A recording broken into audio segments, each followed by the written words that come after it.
അപ്പം നമ്മുടെ breakfast ready ആയിട്ടുണ്ട്. ഇനി നമുക്ക് ബിരിയാണിക്കുള്ള പ്രിപ്പറേഷൻ ചെയ്യാം. ഞാനിപ്പോൾ 1/2 കിലോ മട്ടൺ എടുത്തിരിക്കുന്നത്.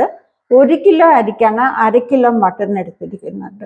മട്ടണിൽ നല്ല കൊഴുപ്പുള്ളതുകൊണ്ട് ആ ബിരിയാണിക്ക് നല്ലൊരു ഫ്ലേവർ, 1/2 കിലോ ചേർത്താലും നല്ലൊരു ഫ്ലേവർ കിട്ടും.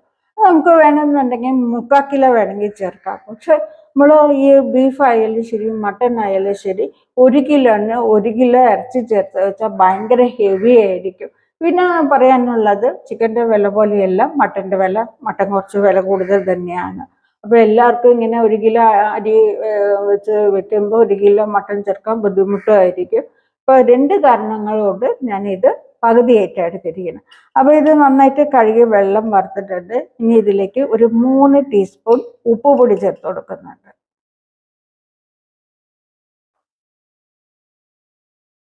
ഇനി ഇതേ ടീസ്പൂണിൽ തന്നെ ഒരു 6 ടീസ്പൂൺ മുളക് പൊടി. അല്ലാതെ നിറച്ചിടണ്ട, പാകത്തിനിട്ടാൽ മതി. 4, 5, 6. ഇനി ഇതിലേക്ക് അരമുറി നാരങ്ങ നീര് പിഴിഞ്ഞ് വെക്കാം. നാരങ്ങ നീര് പിഴിഞ്ഞ് വെക്കുമ്പോൾ മട്ടൺ ആയാലും ശരി, ചിക്കൻ ആയാലും ശരി, പെട്ടെന്ന് തന്നെ വെന്ത് നല്ല സോഫ്റ്റായി കിട്ടും. അതേപോലെ തന്നെ നമ്മൾ ചോറിലും ഇങ്ങനെ നാരങ്ങ നീര് ചേർക്കാറുണ്ട്. അങ്ങനെ ചേർക്കുമ്പോൾ ചോറിങ്ങനെ ഒട്ടിപ്പിടിക്കാതെ വിട്ട് കിട്ടാനായിട്ട് സഹായിക്കും. അപ്പോൾ ഇങ്ങനെ നല്ലപോലെ മസാല പരട്ടിയിട്ട് നമുക്ക് ഒരു 1/2 മണിക്കൂർ മുതൽ 1 മണിക്കൂർ വരെ മാറ്റി വെക്കാം. 1 കിലോ ബിരിയാണിക്ക് നമുക്കൊരു 5 തുടം വെളുത്തുള്ളി വേണം. പിന്നെ നമുക്ക് വേണ്ടത് ഇഞ്ചിയാണ്. ഈ ഒരു അളവിൽ എടുക്കാം കേട്ടോ. ഇതിപ്പോൾ 25 ഗ്രാം എന്താണെന്നറിയില്ല. ഈ ഒരു അളവിൽ. പണ്ടൊക്കെ ആണെന്ന് വെച്ചാൽ കണ്ണളവ് പറയും. കണ്ണിൽ നോക്കിയിട്ടാണ് ഇതിൻ്റെ മസാലയൊക്കെ കണക്കാക്കണം. അപ്പോൾ ആ ഒരു അളവിലാണ് ഞാൻ എടുക്കുന്നത്. നിങ്ങൾക്ക് വേണമെന്നുണ്ടെങ്കിൽ ഇതേപോലെ എടുക്കാം, അല്ലെങ്കിൽ ഒരു 20-25 ഗ്രാം വരെ എടുക്കാം. ഇനി അടുത്ത് ചെറിയുള്ളിയാണ്. ചെറിയുള്ളി നമുക്കൊരു 15 മുതൽ 20 വരെ എടുക്കാം, അല്ലെങ്കിൽ ഒരു കപ്പിൽ 1/2 കപ്പ് എടുക്കാം. 1 കിലോൻ്റെ അളവാണ് പറയുന്നത്, 1/2 കപ്പ് എടുക്കാം. പിന്നെ നമുക്ക് വേണ്ടത് സവാളയാണ്. അത്യാവശ്യം വലിപ്പമുള്ള സവാള ആയതുകൊണ്ട് 4 എണ്ണം എടുത്തിട്ടുണ്ട്. ചെറുതാണെന്നുണ്ടെങ്കിൽ 5 എണ്ണം എടുക്കാം. ഇനി നമുക്കൊരു 5 പച്ചമുളക് വേണം. 5 തക്കാളി, നല്ല പഴുത്ത തക്കാളി വേണം എടുക്കാനായിട്ട്. നമ്മൾ തക്കാളിയാണ് നമ്മുടെ ബിരിയാണിക്ക് നിറം കൂട്ടുന്നത്. അല്ലാതെ നമ്മൾ വേറെ പൊടികളോ കളർ പൊടിയോ ഒന്നും തന്നെ ചേർക്കുന്നില്ല.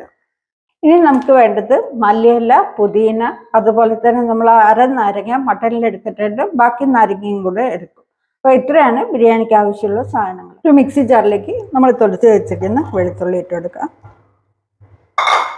ഇതിലേക്ക് ഒരു 6 ഏലക്ക, 6 ഗ്രാമ്പു, 6 കഷ്ണം പട്ട ഇട്ടിട്ട് ഒന്ന് ചതച്ചെടുക്കാം. നമുക്ക് ഇഞ്ചി ചതച്ചെടുക്കാം. പച്ചമുളക് ഇതുപോലെ ചതച്ച് ചേർക്കുമ്പോൾ ഒരു ടേസ്റ്റാണ്. ഉള്ളിയുടെ കൂടെ അങ്ങനെ ഫുള്ളായിട്ട് ഇങ്ങനെ കീറിയിട്ട് ചേർക്കുമ്പോൾ ഒരു ടേസ്റ്റാണ്. അപ്പം നമുക്ക് എങ്ങനെ വേണമെങ്കിൽ ചേർക്കാം കേട്ടോ. ഞാനിപ്പോൾ ചതച്ചാണ് ചേർക്കുന്നത്. ചെറിയുള്ളി ചതച്ചെടുക്കാം. ഇപ്പം ഞാനിവിടെ 1 കിലോ അരിയാണ് എടുത്തിരിക്കുന്നത്. അരി ഇതുപോലെ ഒരു പാത്രത്തിലേക്ക് എടുക്കുക. ഈ ഒരു പാത്രത്തിൽ എത്രയാണോ നിൽക്കുന്നത് കണ്ടോ. അപ്പോൾ ഇത് ഇങ്ങനെയാണ് നിൽക്കുന്നത്. ഈ ഒരു അളവിൽ കാണുന്നുണ്ടോ? ഈ ഒരു അളവിലാണ് അരി നിൽക്കുന്നത്. അപ്പോൾ അതേ അളവിൽ തന്നെ 2 പാത്രം വെള്ളം എടുക്കണം. നമ്മൾ ബിരിയാണി വെക്കണ മുമ്പ് ഈ അരി ഒന്ന് വായിലിട്ട് നോക്കണം കേട്ടോ. പെട്ടെന്നൊരു ഇങ്ങനെ പൊടിഞ്ഞു പോകുന്നുണ്ടെങ്കിൽ പുതിയ അരി ആയിരിക്കും. പുതിയ അരി അധികം വെള്ളം വരിക്കില്ല. അതേസമയം കുറച്ച് കടുകടുന്നായിട്ടാണ് ഇങ്ങനെ വരുന്നതെങ്കിൽ പഴക്കമുള്ള അരി ആയിരിക്കും. പഴക്കമുള്ള അരി വെന്ത് കിട്ടാൻ കുറച്ച് സമയം എടുക്കും. അപ്പോൾ അതിനെന്തായാലും കുറച്ച് വെള്ളം വെക്കേണ്ടി വരും കൂടുതൽ. ഒരു 1/2 കപ്പ് മുതൽ 1 കപ്പ് വരെ വെള്ളം കൂടുതലായിട്ട് വെക്കേണ്ടി വരും. അതുപോലെ പറയാനുള്ളത്, നമ്മൾ ഇപ്പോൾ വലിയ പാത്രത്തിൽ കുറച്ച് അരി ഇട്ടിട്ടാണ് വെക്കണമെങ്കിൽ അപ്പോൾ ഇത് വെന്ത് കിട്ടാൻ സമയമാവും. അപ്പോഴും നമ്മൾ 1 കപ്പ് വെള്ളം കൂടുതലായിട്ട് ചേർക്കേണ്ടി വരും. അപ്പോൾ നമ്മൾ എടുക്കുന്ന പാത്രവും അതേപോലെ തന്നെ അരിയും കറക്റ്റായിട്ടാണ് വരുന്നതെങ്കിൽ, ചോറും കറക്റ്റായിട്ട് വരുന്ന പാത്രമാണെന്ന് എടുക്കുന്നതെങ്കിൽ ഇതേ അളവിൽ തന്നെ 2 പാത്രം വെള്ളം എടുത്താൽ മതിയാവും. അപ്പം നമുക്കിതൊന്ന് കഴുകിയെടുക്കാം. അപ്പം നമ്മൾ മസാല പരട്ടി വെച്ചിരിക്കുന്ന മട്ടനെ ഒരു കുക്കറിലേക്ക് എടുക്കാം. ഇതിൽ തന്നെ കുറച്ച് വെള്ളമൊക്കെ വിട്ടിട്ടുണ്ട് കേട്ടോ.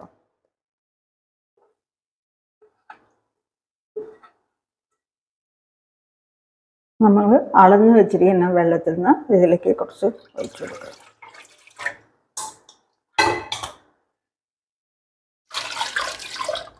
മട്ടൻ വേവാൻ ആവശ്യമുള്ള വെള്ളം ഒഴിച്ചു കൊടുക്കുക.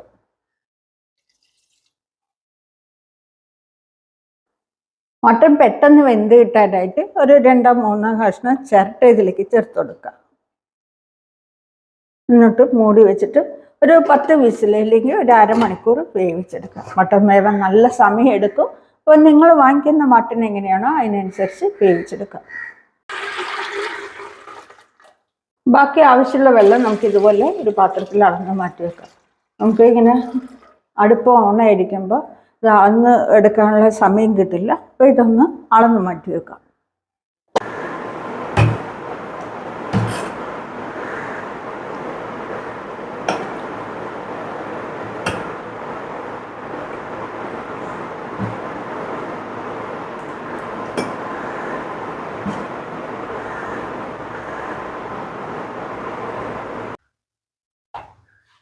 പാലക്കാട് ബിരിയാണിയുടെ കൂടെ ഏറ്റവും നല്ലൊരു കോമ്പിനേഷൻ പറയുന്നത് കുമ്പളങ്ങ മിഠായാണ്. അത് കഴിഞ്ഞാൽ സേമിയ പായസമാണ് ഉണ്ടാക്കുക. പക്ഷേ അതിൽ ഒരു വെറൈറ്റി ഉണ്ട്. നൊങ്ക് വെച്ചിട്ടുള്ള പായസമാണ് ഉണ്ടാക്കാൻ പോകുന്നത്. ഈ ചൂടത്ത് ഇതുപോലെ ഒരു ബിരിയാണി കഴിച്ചിട്ട് നൊങ്ക് വെച്ചിട്ടുള്ള ആ പായസം കഴിക്കുമ്പോൾ ഒരു തണുപ്പുണ്ടല്ലോ, എൻ്റെ ശരീരത്തിനും മനസ്സിനൊക്കെ തണുപ്പ്, അതൊന്ന് വേറെ തന്നെയാണ്. ഇത് നമുക്കിതുപോലെ തൊലി കളഞ്ഞെടുക്കാം.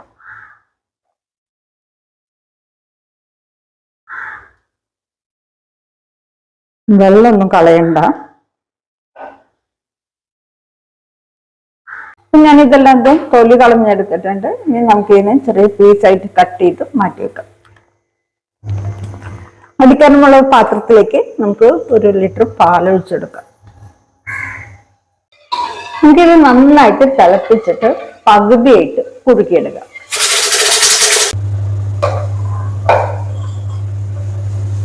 അപ്പോൾ പാൽ നന്നായിട്ട് ചൂടായി വന്നിട്ടുണ്ട്. നമുക്കിതിൽ നിന്ന് കുറച്ച് ഒരു കപ്പിലേക്ക് എടുത്തു മാറ്റാം.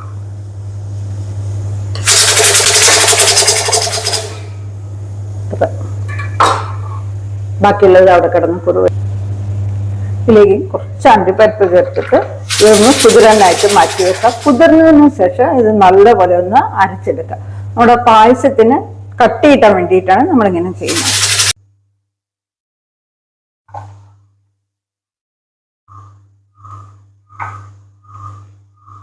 നമ്മുടെ പാല് നന്നായിട്ട് കുറുകി വന്നിട്ടുണ്ട്. ഇതിലേക്ക് ഒരു ചെറിയ ഗ്ലാസ് പഞ്ചസാര ചേർത്ത് കൊടുക്കുന്നുണ്ട്. നമ്മൾ അരച്ച് വെച്ച അണ്ടിപ്പരിപ്പ് പേസ്റ്റ് ഒന്നും കൂടെ നന്നായിട്ടൊന്ന് കുറുക്കിയെടുക്കുക. പഞ്ചസാര നല്ലപോലെ അരിഞ്ഞു വരണം. ഒരു ചീഞ്ചട്ടിയിലേക്ക് 1 ടേബിൾ സ്പൂൺ നെയ്യ് ഒഴിച്ചെടുക്കുക. ഇതിലേക്ക് കുറച്ച് അണ്ടിപ്പരിപ്പ്, ഒരു 6 ഏലക്കയുടെ തരി ചേർത്തെടുക്കുക.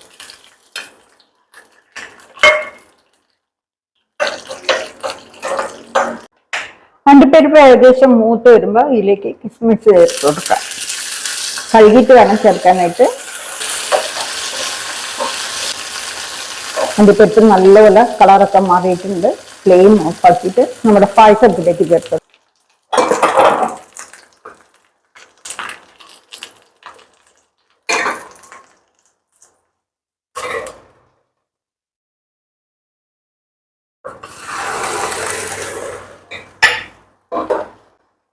നമുക്ക് ഫ്ലെയിം ഓഫ് ആക്കിയിട്ട് ചൂടാറാൻ വെക്കണം. നന്നായിട്ട് ചൂടാറിയതിനു ശേഷം നമുക്ക് വേണമെങ്കിൽ ഫ്രിഡ്ജിലെടുത്ത് വെക്കാം.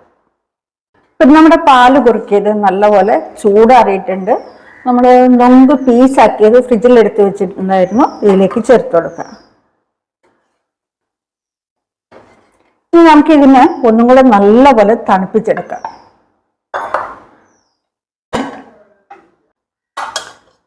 നമ്മുടെ മട്ടൻ നന്നായിട്ട് വെന്തിട്ടുണ്ട്. നമുക്ക് ആദ്യം ചിരട്ടയൊക്കെ മാറ്റി വെക്കാം.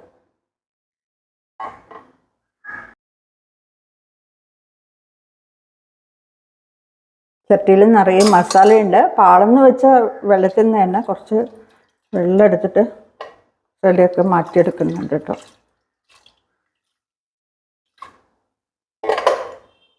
ഇനി നമുക്കിതിൻ്റെ പീസസ് ഒക്കെ ഒന്ന് എടുത്തു മാറ്റാം.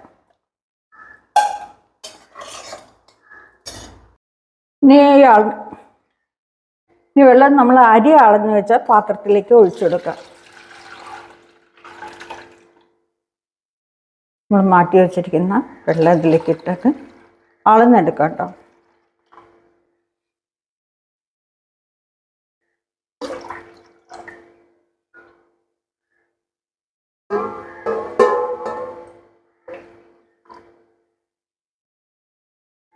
ഇത് രണ്ടാമത്തെ പത്രം.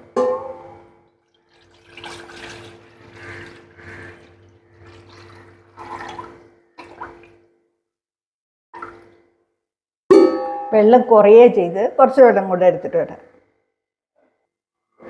ഒഴിച്ചെടുക്കാം. അപ്പോൾ ഒരു ഇഞ്ച് കുറവുണ്ട് പാത്രത്തിൽ നിന്ന്. അപ്പോൾ അതിങ്ങനെ കൈ വെച്ച് അളന്നിട്ട് ഒഴിച്ചെടുക്കാം കേട്ടോ. അതേസമയം നമ്മൾ ബീഫാണ് ആക്കണമെങ്കിൽ ബീഫിൽ നിറയെ വെള്ളം വരും. അപ്പോൾ അതും ഇതുപോലെ അളന്ന് നോക്കിയിട്ട് തന്നെ എടുക്കണം, നല്ല കറക്റ്റാവും. ഇപ്പോൾ കറക്റ്റായി. ഇപ്പം നമ്മുടെ ബിരിയാണിക്കുള്ള സാധനങ്ങളൊക്കെ ഇവിടെ സെറ്റാക്കിയിട്ടുണ്ട്.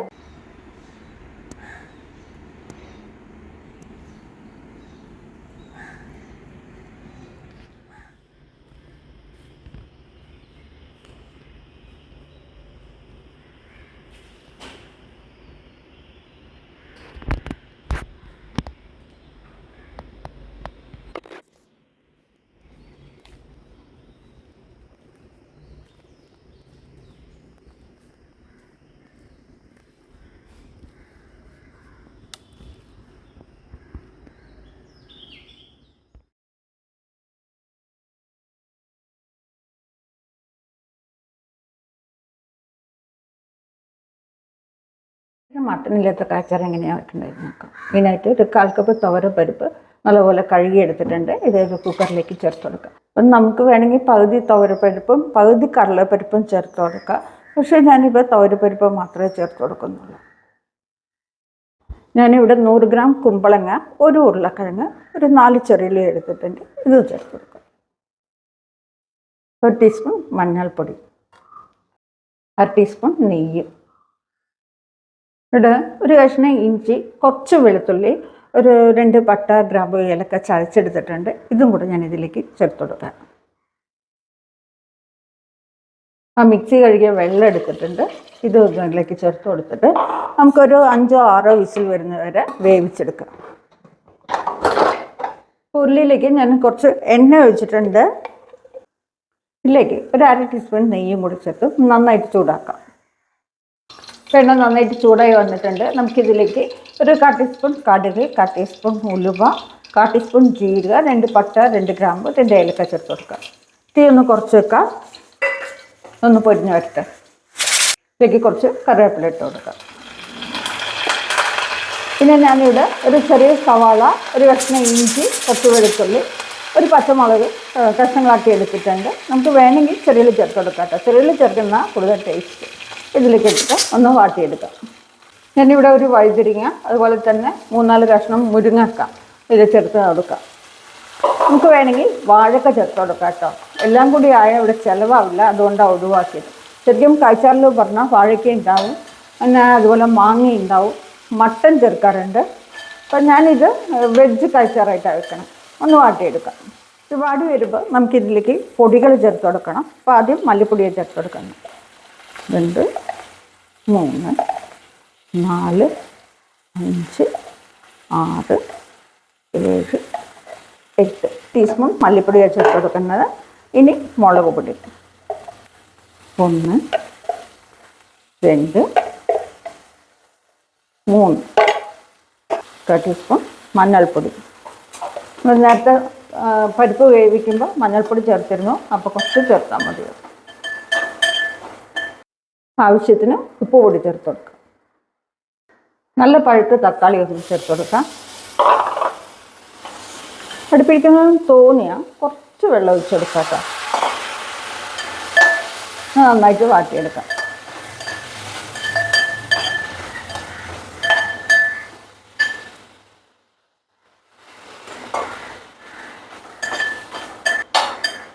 ഇതിൻ്റെ പച്ചമണം മാറുമ്പോൾ നമുക്ക് വേവാനാവശ്യമായ വെള്ളം ഒഴിച്ചെടുക്കാം. എന്നിട്ടൊന്ന് വേവിച്ചെടുക്കാം. നമ്മുടെ കുക്കർക്ക് ആവി പോയിട്ടുണ്ട്. അതൊക്കെ ഒന്ന് തുറക്കാം. അപ്പോൾ തന്നെ തുറന്ന് ഇത് ചീറ്റിട്ടോ വെയിറ്റ് ചെയ്യാം. അപ്പോൾ നമ്മുടെ പരിപ്പ് നന്നായിട്ട് വെന്തിട്ടുണ്ട്. ചെറുതായിട്ടൊന്ന് ഉടച്ചു കൊടുക്കുക, ഒരുപാട് ഉടയ്ക്കണ്ട, ചെറുതായിട്ട്.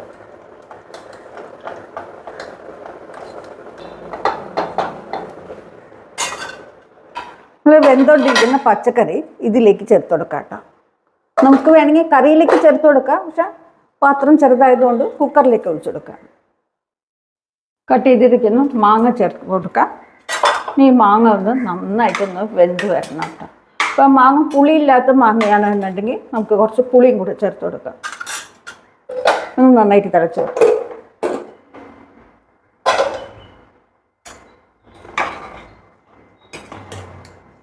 ഇപ്പോൾ മാങ്ങ ഏകദേശം വെന്ത് വന്നിട്ടുണ്ട്. ഉണ്ടോ? ഇതിലേക്ക് നമുക്ക് 1 കപ്പ് തേങ്ങ അരച്ചത് ചേർത്ത് കൊടുക്കാം. പരിപ്പായതുകൊണ്ട് ഇങ്ങനെ തിളച്ച് കുറേ സമയം ഇരിക്കുമ്പോൾ കുറുകി വരും. അപ്പം ഞാൻ ഇതിലേക്ക് കുറച്ച് വെള്ളം ചേർത്ത് കൊടുക്കുന്നുണ്ട്.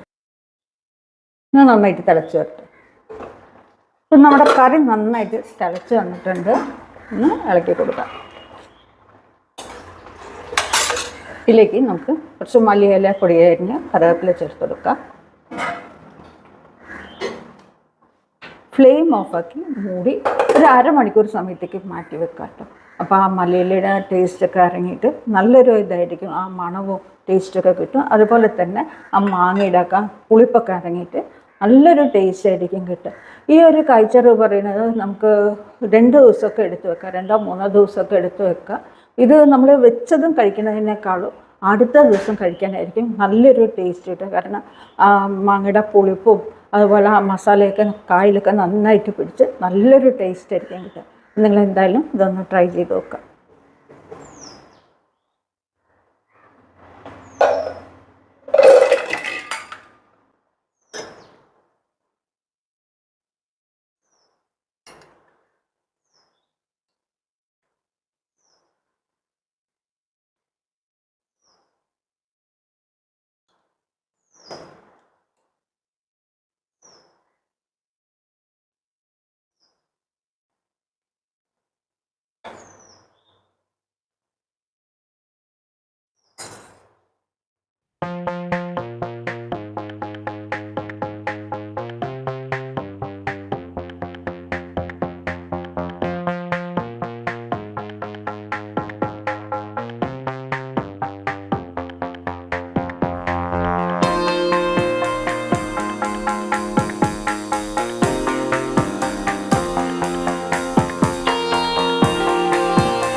നല്ലപോലെ ചൂടായിട്ടുണ്ട്. നമുക്ക് ഇതിലേക്ക് 1 കപ്പ് എണ്ണ ഒഴിച്ചെടുക്കാം.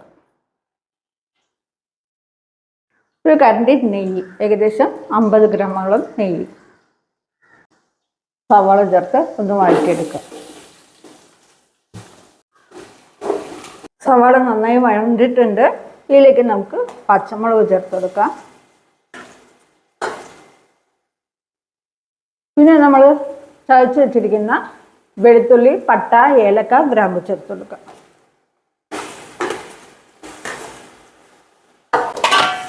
നന്നായിട്ട് വഴറ്റിയെടുക്കണം. അടുപ്പിടിക്കുകയാണെന്ന് തോന്നുകയാണെങ്കിൽ തീ കുറച്ച് വെക്കാം. അടുത്തത് ചെറിയുള്ളി ചതച്ചത്.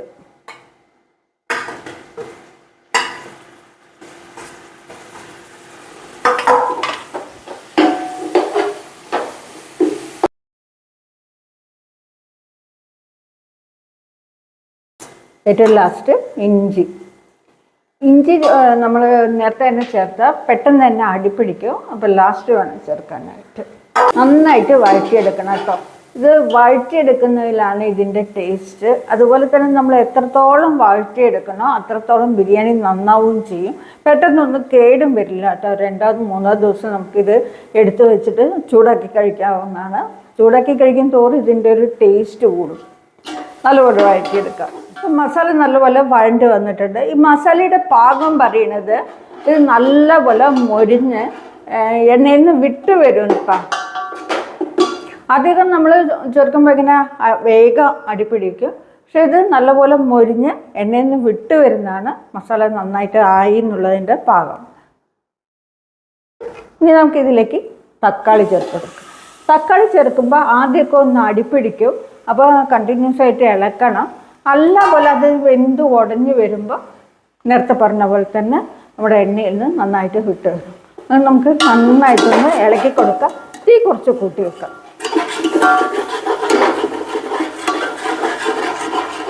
തക്കാളി ഒന്ന് പെട്ടെന്നായി കിട്ടാൻ ഞാൻ 2 മിനിറ്റ് അടച്ചു വെക്കുന്നുണ്ട്.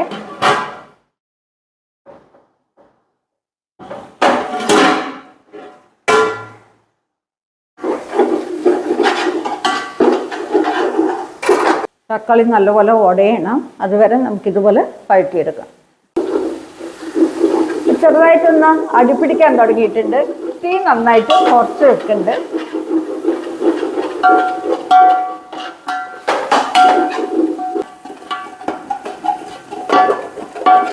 നമുക്ക് ഇതിലേക്ക് വേവിച്ച് വെച്ചിരിക്കുന്ന മട്ടൻ ചേർത്ത് കൊടുക്കാം. മട്ടൻ നല്ലപോലെ വെന്തിട്ടുണ്ട്, അപ്പോൾ ഒരുപാട് സമയമൊന്നും വെക്കേണ്ടി വരില്ല കേട്ടോ. ഈ മസാലയിലൊന്ന് പിടിച്ച് കിട്ടിയാൽ മതി.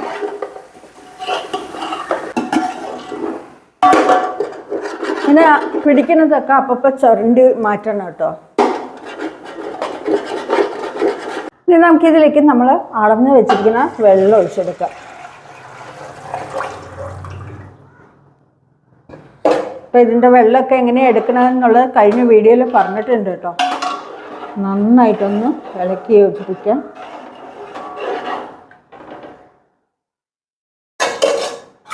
ഒന്ന് ടേസ്റ്റ് നോക്കുക.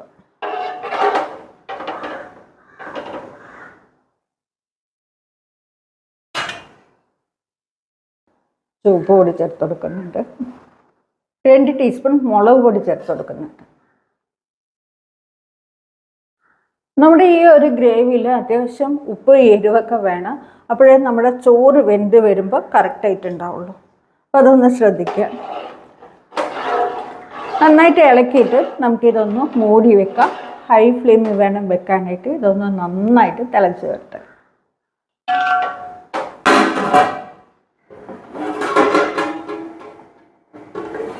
ഇപ്പം നമ്മുടെ വെള്ളം നന്നായിട്ട് തിളച്ചിട്ടുണ്ട്.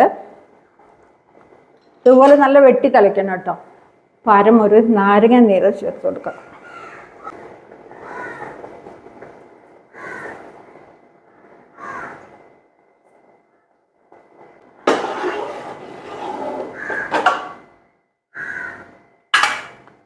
ഇതിലേക്ക് വാർത്ത് വെച്ചിരിക്കുന്ന അരി ചേർത്ത് കൊടുക്കാം.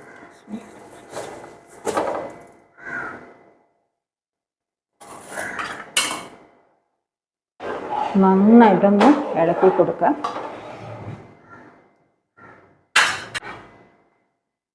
ഒരു 10 മിനിറ്റ് ഹൈ ഫ്ലെയിമിൽ വെച്ച് വേവിച്ചെടുക്കാം. ഒരു 5 മിനിറ്റിന് ശേഷം നമുക്കിതൊന്ന് തുറന്ന് ഇളക്കി കൊടുക്കണം.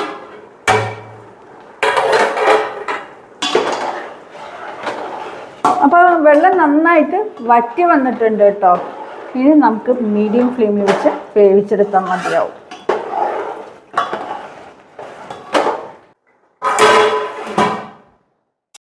ഇനി ഏറ്റവും ഇമ്പോർട്ടൻ്റ് ആയിട്ടുള്ളൊരു സമയമാണ് അടുപ്പിൻ്റെ അടുത്തുനിന്ന് മാറാതെ നിൽക്കുക. കാരണം ഇത് പെട്ടെന്ന് തന്നെ ചിലപ്പോൾ വെള്ളം വറ്റാം. ഒന്ന് തുറന്ന് ഇളക്കി കൊടുക്കാം.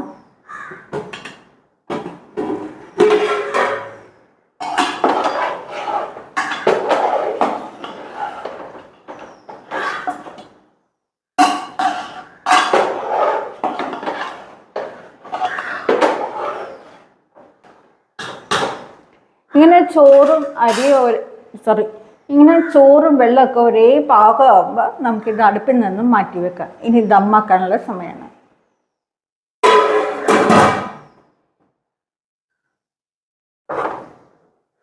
അടുപ്പിലേക്ക് ഞാൻ ഒരു ഇരുമ്പ് തവ വെച്ചെടുക്കുന്നുണ്ട്. ആദ്യം നമുക്കിതൊന്ന് മീഡിയം ഫ്ലെയിമിലാക്കാം. അതിനുശേഷം നമ്മൾ ബിരിയാണി ചമ്മതിൻ്റെ മേലേക്ക് വെക്കാം. ഇപ്പം എല്ലാവരുടെ അടുത്തും ഇതുപോലെ വലിയ ഇരുമ്പ് തവ ഉണ്ടാവണമെന്നില്ല. നിങ്ങളുടെ വീട്ടിൽ ഏതാണോ ഉള്ളത് അത് വെച്ചാലും മതിയാവും. കഴിയുന്നത് ഇരുമ്പിൻ്റെ തവ തന്നെ വെക്കുക കേട്ടോ. നോൺ സ്റ്റിക്കിൻ്റെ ഒന്നും ഉപയോഗിക്കരുത്. ഇനി നമുക്കിതിലേക്ക് നെയ്യ് ഒഴിച്ചു കൊടുക്കാം. അപ്പോൾ 1 കിലോ ബിരിയാണിക്ക് 100 ഗ്രാമാണ് കണക്ക്. ആദ്യം നമ്മൾ എണ്ണയുടെ കൂടെ 50 ഗ്രാം ചേർത്തു. പിന്നെ ഇതുപോലെ ദമ്മാക്കുമ്പോൾ 50 ഗ്രാം. മല്ലിയില വിതറി കൊടുക്കുക. മല്ലിയിലയും പുതിനയുണ്ട്, വിതറി കൊടുക്കുക.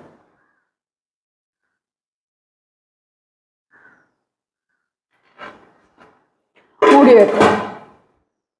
പിന്നെ ഞാൻ ഒരു പാത്രത്തിൽ വെള്ളം ചൂടാക്കാൻ വെച്ചിട്ടുണ്ടായിരുന്നു. അത് ഇതിൻ്റെ മേലേക്ക് വെച്ച് ദം ചെയ്തെടുക്കുക. ഒരു 15 മിനിറ്റ് ദം ചെയ്തെടുക്കുക.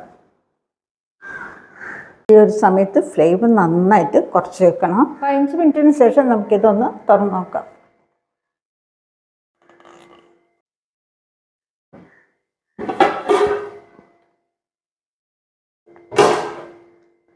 ചോറൊന്ന് മറിച്ചിട്ട് കൊടുക്കാം.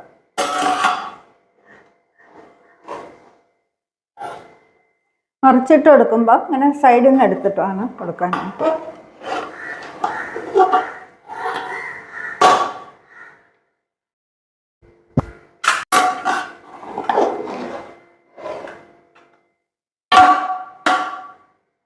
ഇനി നമ്മൾ ആ മേലാക്കിയുള്ള ചോറ് ഇങ്ങനെ താഴേക്കാക്കി കൊടുത്തിട്ടുണ്ട്. ഇനി നമുക്കൊരു 15 മിനിറ്റും കൂടെ ദം ചെയ്തെടുക്കാം.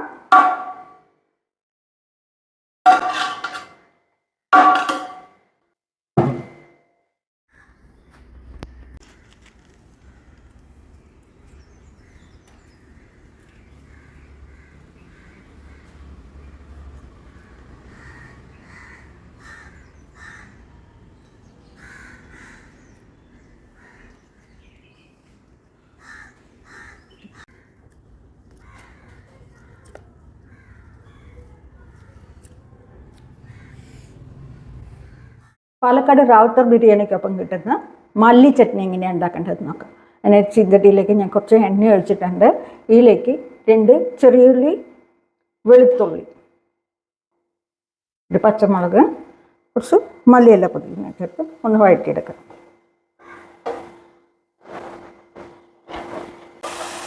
അപ്പോൾ ഇലയൊക്കെ വാടി കിട്ടിയിട്ടുണ്ട്. ഞാൻ ഇതിലേക്ക് കുറച്ച് തേങ്ങ ചേർത്ത് കൊടുക്കുകയാണ്. അളവൊന്നും നോക്കിയില്ല, ഒരു 1/4 കപ്പ് ഉണ്ടാവും. ഇത് ഒരുപാട് ഇങ്ങനെ വാടി വരുമൊന്നും വേണ്ട, എല്ലാം കൂടെ മിക്സ് ചെയ്ത് ഇറക്കിയാൽ മതി. ഫ്ലെയിം ഓഫാക്കുന്നുണ്ട്. ഇതിലേക്ക് ആവശ്യത്തിന് ഉപ്പ് പൊടി ചേർത്ത് കൊടുക്കുന്നുണ്ട്.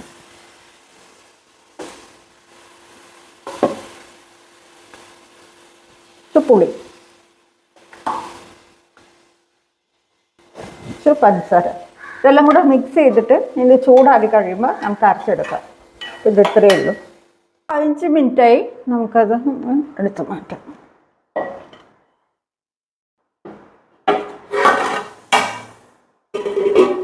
ചോറൊന്ന് ഇളക്കി കൊടുക്കുക. ഇപ്പം നമ്മുടെ ചോറ് നല്ലപോലെ റെഡി ആയിട്ടുണ്ട്. നമുക്ക് ഫ്ലെയിം ഓഫാക്കി അടുപ്പിൽ നിന്ന് മാറ്റി വെക്കാം.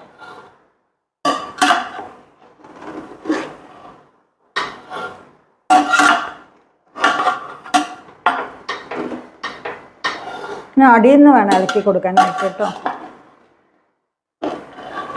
നമുക്കിത് മൂടിയിട്ട് നമ്മൾ നേരത്തെ ദം ചെയ്ത് വെച്ചില്ലേ, ആ പാത്രം എടുത്ത് ഇതിൻ്റെ മേലെ വെച്ചിട്ട് 15 മിനിറ്റ് വെക്കുക. അതിന് ശേഷം നമുക്ക് സെർവ് ചെയ്യാനെടുക്കാം. ഇങ്ങനെ വെക്കുമ്പോൾ നമ്മുടെ ചോറ് ഒട്ടും അടിപ്പിടിക്കുകയില്ല. അതേപോലെ തന്നെ ആ ചൂട് കൊണ്ട് നന്നായിട്ട് പുഴുങ്ങി വേവുകയും ചെയ്യും.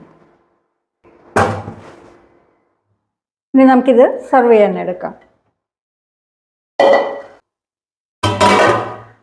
ഒന്ന് ഇളക്കി കൊടുക്കണം കേട്ടോ.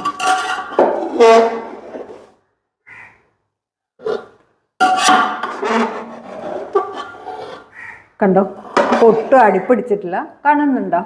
ഒട്ടും അടിപ്പിടിക്കാതെ നന്നായിട്ട് തന്നെ കിട്ടിയിട്ടുണ്ട് കേട്ടോ.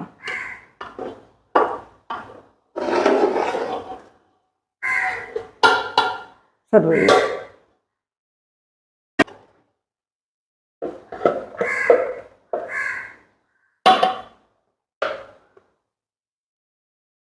ചൂട് തഴപ്പോവാത്തെടുക്കണം.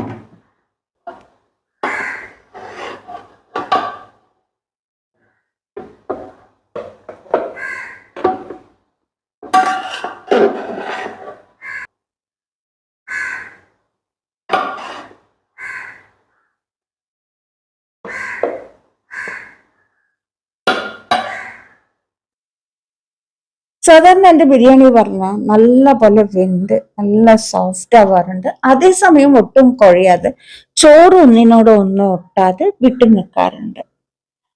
ഇപ്പൊ ഈ ഒരു ചോറ് പറഞ്ഞ അത്രത്തോളം സോഫ്റ്റ് ആയില്ല, മോശമായി എന്നല്ല പറയുന്നത്, അത്രത്തോളം അങ്ങോട്ട് സോഫ്റ്റ് ആയില്ല. ഇതിന്റെ ഒരു കാരണം പറഞ്ഞ, ഞാൻ നേരത്തെ വീഡിയോയിൽ പറഞ്ഞിരുന്നു, നമ്മൾ വലിയ ചട്ടി എടുക്കാണ്, കുറച്ചാണ് അരി ഇടുന്നെങ്കിൽ ഒരു ഗ്ലാസ് കൂടുതൽ വെള്ളം ചേർക്കണം എന്നുള്ളത്. എൻ്റെ ഒരു ചട്ടി പറഞ്ഞാൽ 1.5 കിലോ 2 കിലോ വെക്കാൻ പറ്റിയ ചട്ടിയാണ് ഞാൻ വെച്ചതാവട്ടെ, 1 കിലോ അരി. അപ്പൊ ഞാൻ ഒരു ഗ്ലാസ് വെള്ളം കൂടുതൽ ചേർക്കേണ്ടതായിരുന്നു, പക്ഷെ തിരക്കിൽ അത് വിട്ടുപോയി. രണ്ടാമത്തെ കാര്യം പറഞ്ഞാൽ, നമ്മൾ മട്ടൻ വേവിക്കാൻ അരി അളന്ന പാത്രത്തിലാണ് വെള്ളം എടുത്ത്, അപ്പൊ അരി നേരത്തെ തന്നെ കഴുകി വെള്ളം വാർത്ത് വെച്ചിരുന്നു. അതിന് നമ്മൾ ഒരുപാട് സമയം വെള്ളം വാർക്കാൻ വെക്കുമ്പോൾ വെള്ളം നന്നായിട്ട് വാർന്ന് അരി നല്ലപോലെ ഉണങ്ങിയിട്ടുണ്ടാവും. അപ്പോഴും നമ്മൾ കുറച്ച് വെള്ളം കൂടുതലായിട്ട് ചേർക്കേണ്ടി വരും. ഇപ്പൊ നമ്മൾ ഈ വെള്ളം തിളയ്ക്കുന്ന സമയത്താണ് അരി കഴുകിയെടുക്കുന്നതെങ്കിൽ അരിയിൽ ചെറുതായിട്ട് ഒരു ഈർപ്പം ഉണ്ടാവും. ആ ഈർപ്പം കൊണ്ട് അരി ഒന്ന് ചെറുതായിട്ട് കുതിരുകയും ചെയ്യും, എളുപ്പത്തിൽ വേവുകയും ചെയ്യും. മൂന്നാമത്തെ കാര്യം, ഞാനിപ്പോ ബിരിയാണി വെച്ചിരിക്കുന്നത് ബർക്കത്ത് എന്നുള്ള ബ്രാൻഡ് അരിയാണ്. ഈ ഒരു ടൈപ്പ് അരിക്ക് ചിലപ്പോൾ വെള്ളം കുറച്ച് കൂടുതലായിട്ട് ചേർക്കേണ്ടി വരും. അപ്പോൾ മാത്രമേ അത് കറക്റ്റായിട്ട് നല്ല മയമായിട്ട് വരുള്ളൂ. വേറെ ഒരു പ്രശ്നവും ഈ ഒരു ബിരിയാണിക്കില്ല. ഇതിൻ്റെ എരിവും ഉപ്പും കറക്റ്റാണ്, മസാല കറക്റ്റാണ്, നെയ്യിൻ്റെ എണ്ണയുടെയോ അതിപ്രസരവും ഇല്ലാതെ നല്ല പോലെ തന്നെ കിട്ടിയിട്ടുണ്ട്. ടേസ്റ്റ് നന്നായിട്ട് തന്നെ കിട്ടിയിട്ടുണ്ട്. അപ്പൊ ഈ ആളുകൾ ഇതേപോലെ വെച്ച് അതേപോലെ ഞാൻ പറഞ്ഞ കാര്യങ്ങളും ശ്രദ്ധിക്കുകയാണെന്നുണ്ടെങ്കിൽ നിങ്ങൾക്ക് നല്ലൊരു ബിരിയാണി ഉണ്ടാക്കിയെടുക്കാൻ പറ്റും.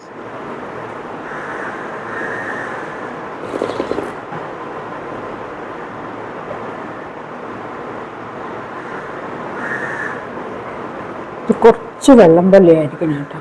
ഇപ്പൊ ഈ ഒരു പായസം പറഞ്ഞാൽ ഞാൻ ആദ്യമായിട്ടാണ് വെക്കുന്നത്.